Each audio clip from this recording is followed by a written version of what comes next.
ഒരു അധ്യാപകന്റെ ഏറ്റവും വലിയ സന്തോഷം എന്ന് പറയുന്നത്, അല്ലെങ്കിൽ ഒരു അധ്യയന വർഷം കഴിയുമ്പോൾ ഒരു അധ്യാപകൻ എന്ത് നേടി എന്ന ചോദ്യത്തിന് ഉത്തരം, നിങ്ങൾ ഈ പ്രശ്നക്കാരനാണ് എന്ന് വിചാരിച്ച സബ്ജക്റ്റ് പ്രശ്നക്കാരനല്ല എന്ന് നിങ്ങൾ മനസ്സിലാക്കുന്ന ആ ഒരു നിമിഷമാണ്. സോ ഒരു എക്സാം ഹാളിൽ നിങ്ങൾക്ക് എക്സാം പേപ്പറിൽ എന്തൊക്കെയാണോ എഴുതാൻ ആവശ്യമുള്ളത് അത് നമ്മൾ തന്നു. ലക്ഷ്യ സ്കൂൾ പ്ലസിലൂടെ ഒരുപാട് കുട്ടികൾക്ക് അത് ഞങ്ങൾ നൽകിയിട്ടുണ്ടായിരുന്നു. ഇങ്ങനെ നമ്മൾ സിംപ്ലിഫൈ ചെയ്ത് എല്ലാം കോഡുകളിലൂടെയും അതേപോലെ തന്നെ ഏറ്റവും ഷോർട്ടസ്റ്റ് ആയിട്ടുള്ള മെത്തേഡല്ലേ സാറ് പറഞ്ഞത്.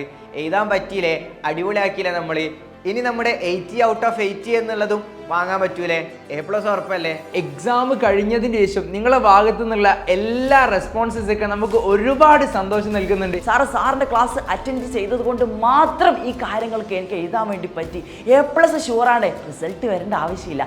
അത്രയും കോൺഫിഡൻസിലാണ് നമ്മുടെ കുട്ടികൾ എക്സാം എഴുതിയിട്ട് എക്സാം ഹാളിൽ നിന്ന് പുറത്തേക്കിട്ട് ഇറങ്ങിയിട്ടുള്ളത്. അപ്പോൾ ഈ ഒരു ഫ്രീ ക്ലാസ് സെഷനിലൂടെ നമ്മൾ ലക്ഷ്യ സ്കൂൾ പ്ലസ് എയിം ചെയ്തത് നിങ്ങളെ +1 +2 നിങ്ങൾക്ക് ഒരുപാട് മാർക്ക് സ്കോർ ചെയ്യാം എന്നത് മാത്രമല്ല, നിങ്ങൾക്കത് ഫ്യൂച്ചറിൽ നിങ്ങളത് അതിനെപ്പറ്റി പഠിക്കുന്ന സമയത്ത് നമ്മൾ തമാശയിലൂടെ പാടിയും പറഞ്ഞും പഠിച്ചെടുത്ത ഓരോ കാര്യങ്ങളും നിങ്ങളുടെ ഭാവിയിൽ ഓരോ സമയത്ത് നിങ്ങളുടെ മൈൻഡിലേക്ക് വരും. ഇന്ന് നമ്മൾ ചെയ്ത പോലെ തന്നെ നാളെയും നമ്മൾ കാണുമ്പം ഇതേപോലെ തന്നെ നമ്മുടെ ലക്ഷ്യ സ്കൂൾ പ്ലസ് എന്ന് പറഞ്ഞ ചാനൽ നമ്മൾ അടിപൊളിയാക്കിയിട്ട് ഇനിയും നമ്മൾ പഠിക്കും. നിങ്ങളുടെ ഓരോ കമൻസും നമുക്ക് അത്രയും എനർജറ്റിക് ആയിരുന്നു.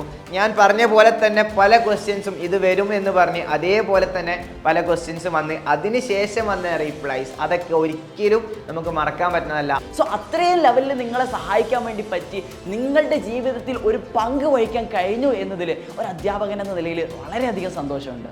നിങ്ങളെടുത്ത എഫേർട്ടിനും നമ്മളെടുത്ത എഫേർട്ടിനും നല്ലൊരു റിസൾട്ട് തന്നെയാണ് ഇനി നമുക്ക് വരാനിരിക്കുന്നത്. എക്സാം കഴിഞ്ഞ് റിസൾട്ട് വരുന്നവരെയുള്ള സമയം അത് നമുക്ക് വിളിക്കാനുള്ളതാണ്. A+ കിട്ടുമോ, ആ സബ്ജക്റ്റ്, ആ ക്വസ്റ്റ്യന് ടെൻഷൻ വേണ്ട, റിസൾട്ട് വരട്ടെ, നമുക്ക് നോക്കാം.